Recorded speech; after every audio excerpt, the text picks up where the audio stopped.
Muito obrigado por escolher o Ministério de Vídeo e Áudio do Templo Batista Maranata. Depois de ouvir esta mensagem, visite o nosso site www.tbm.org.br. Nossa igreja oferece discipulado cristão, instituto bíblico e muitas oportunidades para o seu crescimento espiritual.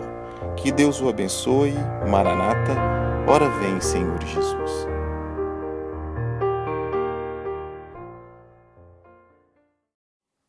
Abra sua Bíblia, 1 João capítulo 3, verso 11.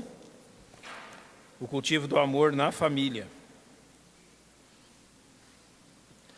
Se você puder colocar-se em pé, por gentileza, coloque-se. Nós vamos ler esse versículo único. 1 João 3, 11.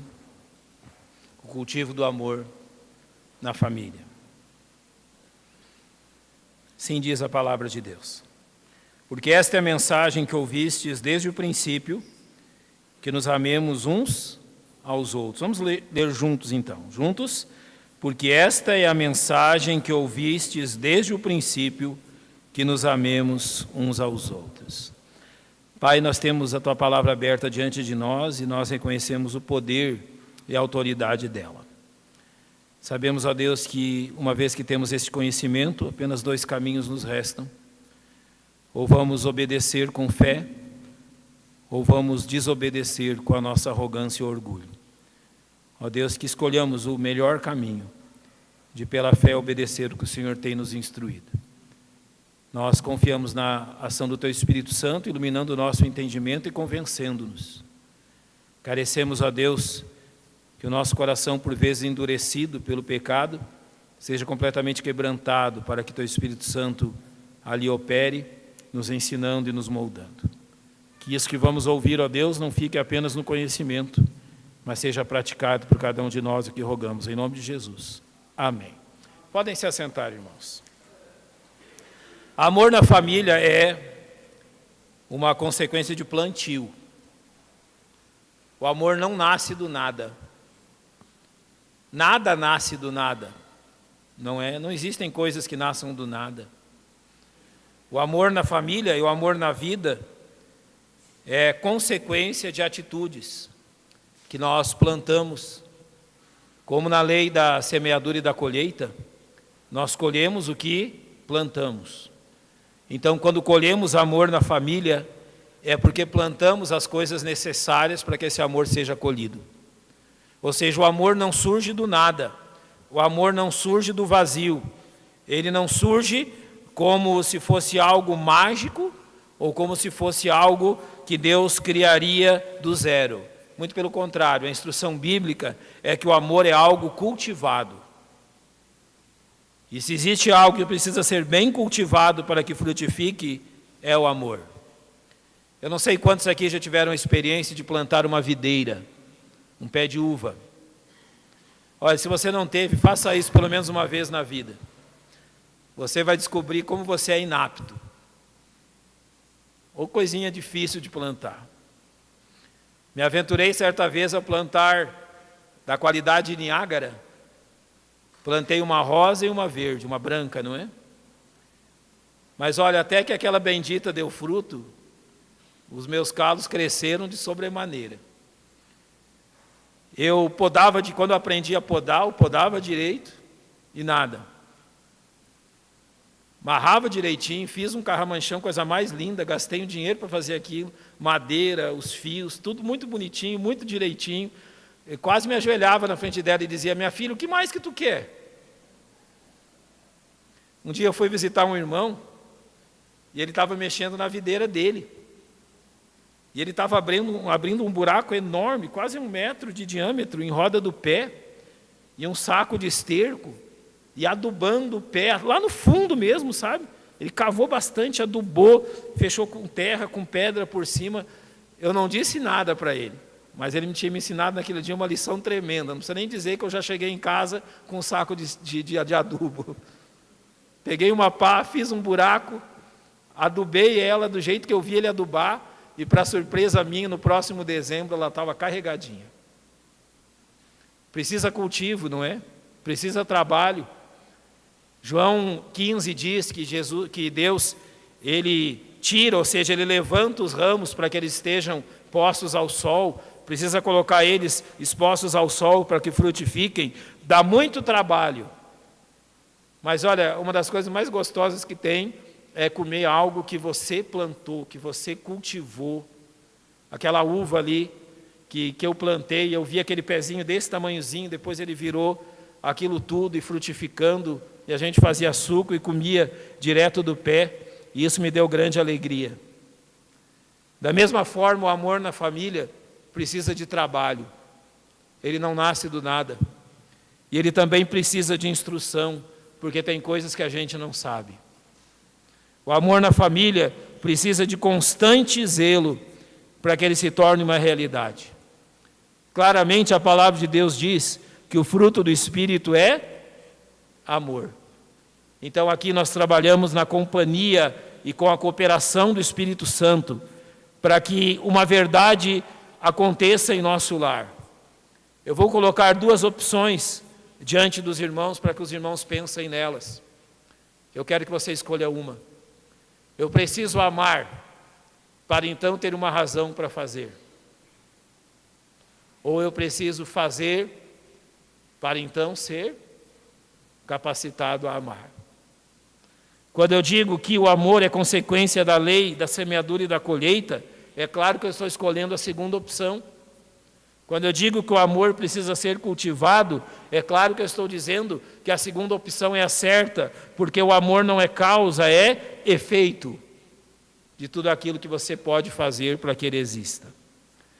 Agora, talvez na sua mente existam diversos pensamentos e propostas a respeito então de como cultivar o amor na família. Talvez as 3 propostas que eu vou trazer nessa manhã não sejam aquelas que você está imaginando. Mas eu posso dizer, com toda certeza, são as que funcionam.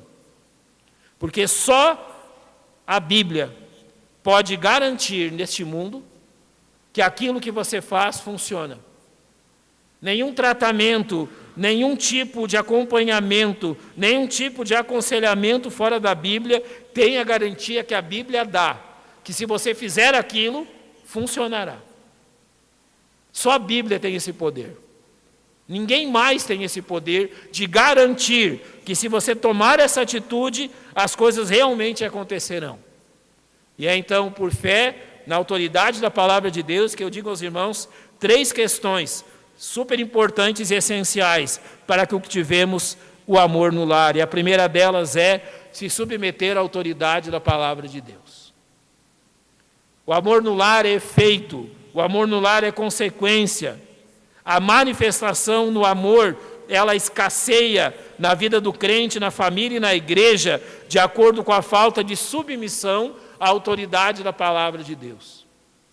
Só alguém que se submete à autoridade da palavra de Deus pode esperar amor no lar. Não existe outra fórmula, não existe outro remédio, não existe outra maneira a não ser a ação da palavra de Deus que é viva e eficaz. Não existe outra maneira a não ser do Evangelho, que é o poder de Deus, o dunamis, a dinamite de Deus, para produzir isso. Nós podemos procurar razão em diversos motivos. Por que está faltando amor no meu lar ou na minha vida? Eu posso pensar que se eu fizer uma viagem, se eu proporcionar mais conforto, se eu der aos meus filhos algo que ainda eles não tiveram, ou se eu der à minha esposa, ao meu marido algo que ele ame muito e que vai gostar muito, então o amor no lar será uma consequência no lar, na minha vida e na vida de minha família. Não será. Nós acrescentamos coisas à nossa vida simplesmente para amar mais essas coisas do que amamos as pessoas. Mesmo que você dê o último e mais caro modelo de carro para o seu marido, isso não significa que ele vai te amar. Ele ficará muito feliz, mas isso não significa amor. Você pode comprar a rosa ou a orquídea mais cara desse mundo, se a sua esposa gosta de flores, pagar uma fortuna que ela seja trazida aqui até o Brasil e até Goiânia, e simplesmente você vai deixá-la feliz por algum tempo, mas isso não significa que renudará em amor. Amor não pode ser comprado, amor precisa ser cultivado. Amor não tem preço, mas custa o nosso tempo. E a submissão à palavra de Deus é exatamente aquilo que garante que o amor será a consequência. Um novo mandamento vos dou, que vos ameis uns aos outros, como eu vos amei a vós, que também vós uns aos outros vos amei. Um novo mandamento, não uma opção. Jesus Cristo não nos deu uma opção, irmãos. Jesus Cristo não nos deu um conselho. Jesus Cristo não nos deu algo que, quem sabe, poderíamos fazer. Ele nos mandou. Eu lhes dou um mandamento, um preceito, um comando, uma ordem que deve ser cumprida. Então, amar e cultivar o amor é uma ordem de nosso comandante, e todos os soldados de Cristo precisam fazer isso. Agora, você pode me dizer o seguinte: amor não nasce por decreto. É como se o governo assinasse uma lei dizendo que agora o amor será a característica de todos os nossos lares. Verdade. Eu não posso dizer ame, isso vai acontecer. Mas eu quero lhe mostrar dois preceitos bíblicos que mostram que, se você obedecer a esse mandamento, a consequência será o amor. Romanos 6,16 diz: não sabeis vós que a quem vos apresentardes por servos para lhe obedecer, sois servos daquele a quem obedeceis, ou do pecado para a morte, ou da obediência para a justiça? Se você está obedecendo o mandado de amar que foi dado pelo Senhor Jesus Cristo, significa que você está aceitando sobre si a autoridade dele.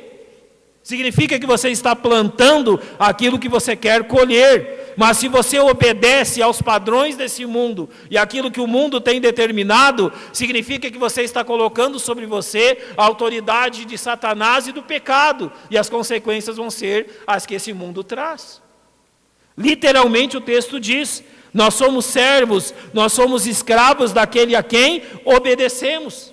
Se obedecemos o pecado, colheremos a morte. Se obedecemos a justiça, colheremos a vida e o amor.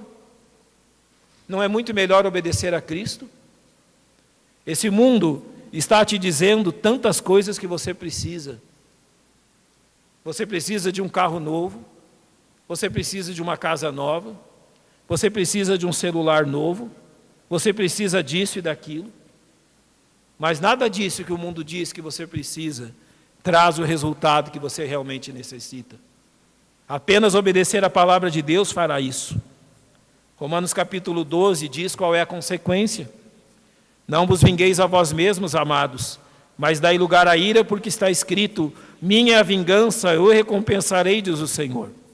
Portanto, se o teu inimigo tiver fome, dá-lhe de comer, se tiver sede, dá-lhe de beber, porque fazendo isso, amontoarás brasas de fogo sobre a sua cabeça. Não te deixes vencer do mal, mas vence o mal com o bem. Nosso grande problema é que nós deixamos que o mal vença. E o grande mal aqui descrito é o nosso próprio egoísmo, o nosso próprio egocentrismo. É necessário quebrar a cadeia do ego e do egoísmo, se nós queremos que Deus nos capacite a amar. Nosso desejo natural não é amar uns aos outros, mas quando obedecemos a ordem de Cristo, estamos subjulgando nosso próprio eu, nosso próprio egoísmo e abrindo as portas para que o Senhor opere. É literalmente o que acontece. Senhor, eu não sei como isso vai funcionar. Senhor, eu não sei as consequências que virão disso. Eu apenas sei que o Senhor me ordenou, eu apenas sei que o Senhor me mandou, e eu estou fazendo aquilo que Tu mandaste, por fé no Senhor.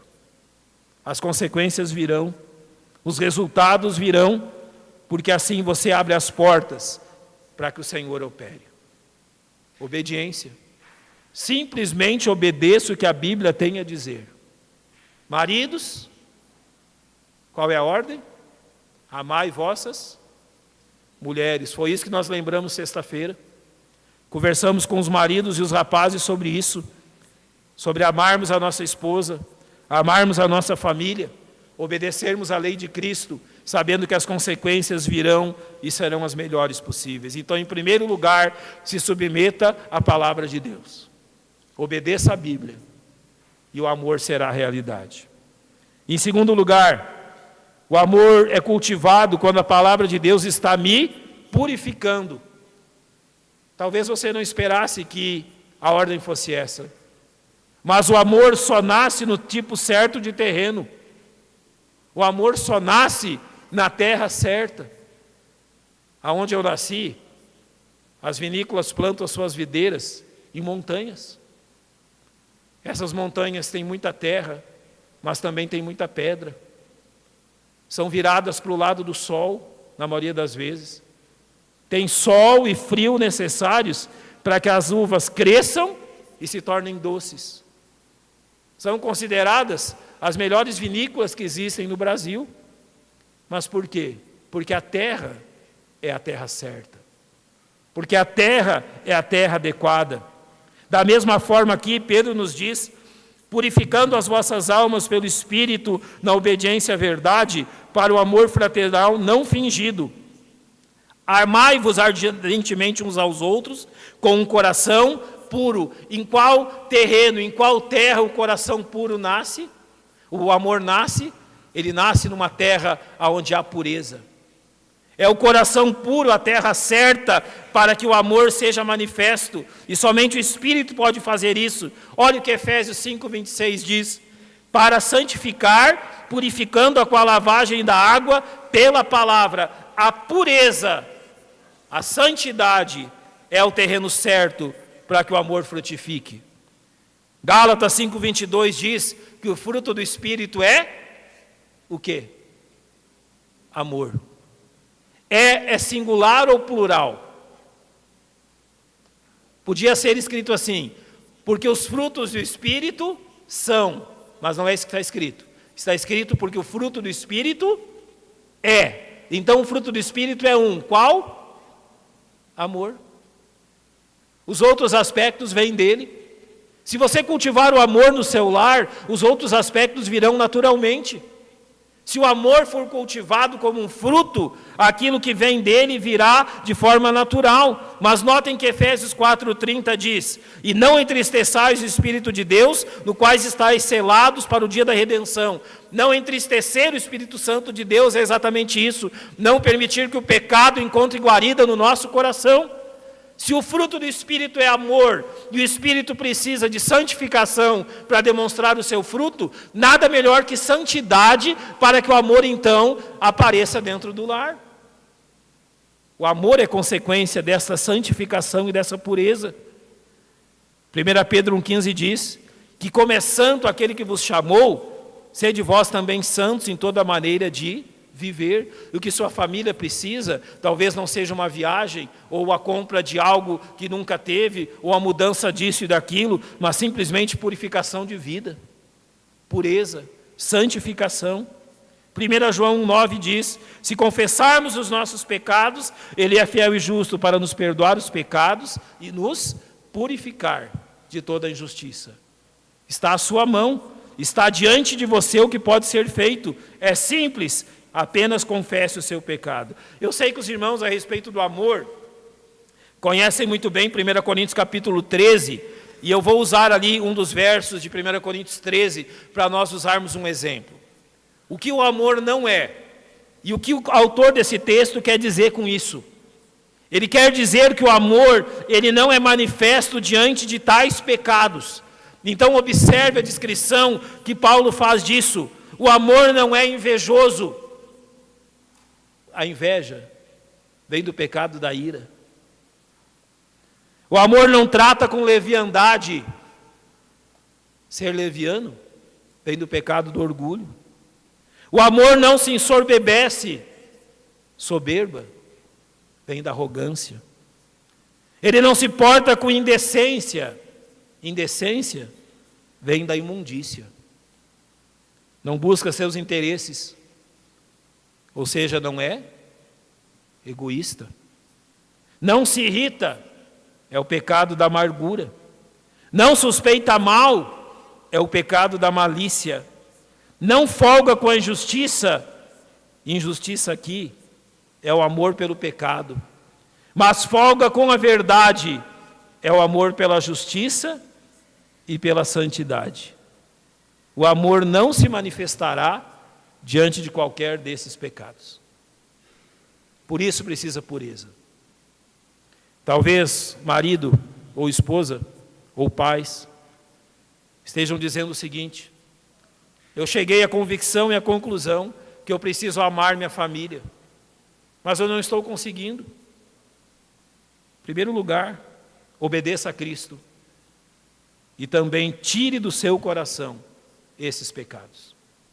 O amor será consequência da pureza e da libertação de pecados como esses. Para nós terminarmos, o cultivo do amor ocorre quando nós estamos crescendo espiritualmente. Sabe por que em tantas famílias há tanta dificuldade com o amor? Sabe por que em tantos casamentos há tanta dificuldade com o amor? Porque as pessoas não crescem espiritualmente. Porque elas não estão se tornando mais semelhantes a Cristo. Eu tenho 35 anos que conheço o Senhor Jesus Cristo. E todas as pessoas que eu conheço, que estão crescendo em Cristo, também são pessoas que amam. Todas as pessoas que eu conheço, que estão crescendo na imagem do Senhor Jesus, são pessoas que estão demonstrando amor. Não há melhor coisa para amar do que crescer espiritualmente. Notem o que Paulo diz aos Efésios: e não vos embriagueis com vinho em que há contenda, mas enchei-vos. O que significa isso? Imagine a sua vida como um compartimento. Eu não sei que tamanho tem o seu compartimento, aonde você vai guardar todos os seus tesouros, tudo aquilo que é caro, mas eu sei que esse compartimento se chama coração. Lá no coração estará guardado todos os teus tesouros, tudo aquilo que você ama. O que Paulo está dizendo aqui em Efésios 5,18, sobre enchei-vos do Espírito, e notem, ele não está dizendo que o Espírito vos encha. Não é Espírito encha a minha vida, mas é o quê? Enchei-vos. É ordem para nós, para mim e para você. E como nós cumprimos esta ordem? Quando este compartimento do nosso coração está aberto e desocupado para que o Espírito Santo encha. Mas sabe o que está acontecendo? Nós estamos colocando tanta coisa nesse compartimento, nós estamos enchendo esse compartimento com os nossos desejos, com as nossas ambições, com aquilo que o mundo diz que nós temos que fazer, com aquilo que o mundo diz que nós temos que ser, com aquilo que o mundo diz que nós temos que amar. Nós estamos colocando tanta coisa aí que não sobra espaço nenhum para o Espírito. Sabe o que é encher-vos do Espírito? Tira tudo isso e permita que Ele ocupe esse espaço. Arranca tudo isso da sua vida e permita então que Ele realmente ocupe esse espaço. Isso é crescimento espiritual. Observe o que Efésios 4, 13 a 15 diz: até que todos cheguemos à unidade da fé e ao conhecimento do Filho de Deus, ao homem perfeito, à medida da estatura completa de Cristo, para que não sejamos mais meninos inconstantes. Esse é um dos nossos problemas, levado em roda por todo o vento de doutrina, pelo engano dos homens que com astúcia enganam fraudulosamente. Antes, seguindo a verdade em amor, cresçamos em tudo naquele que é a cabeça, Cristo. Você quer ser cheio do Espírito? Comece por retirar da sua vida todo tipo de tranqueira que você colocou lá. Você quer ser cheio do Espírito? Comece a tirar da sua vida tudo aquilo que o mundo está dizendo que você tem que ser, para colocar aquilo que o Espírito Santo diz que você tem que ter. Como a falta de crescimento se manifesta. E quando a falta de crescimento, a falta de amor. Paulo vai demonstrar isso em 1 Coríntios 3. Observe, aonde não há crescimento espiritual, há ódio. Aonde há ódio, não há amor. Eu, irmãos, não vos pude falar como a espirituais, mas como a carnais, como a meninos em Cristo. Com leite vos criei, não com carne, porque ainda não podíeis, nem tampouco ainda agora podeis, porque ainda sois carnais, pois havendo entre vós invejas, contendas e dissensões, não sois porventura carnais e não andais segundo os homens? Inveja é uma forma disfarçada de ódio, contenda é o resultado da inveja, e dissensão é a divisão e fragmentação, no caso da família. Inveja, contendas e divisões são características de infantes, de crianças, e não de pessoas maduras. Essa é a consequência da infantilidade espiritual. Ao invés de amor, você encontra ódio. Qual a razão? Não estão crescendo espiritualmente. Não estão investindo em Cristo. Como está a leitura da Bíblia? Estamos terminando o 3º mês do ano. Já leu os evangelhos nesses primeiros 4 meses? 1 ou 2 vezes, pelo menos? Qual é o tempo que semanalmente você tem te dedicado ao cultivo da sua vida espiritual? Desliga o celular, desliga tudo, só você e Deus. Você, Deus e sua Bíblia. Sabe por que nós nos estressamos, nos esgotamos, vivemos em ódios e problemas? Nós simplesmente não damos espaço para que Deus nos fortaleça, para que Deus nos faça crescer espiritualmente. Porque crescimento espiritual e amor caminham juntos.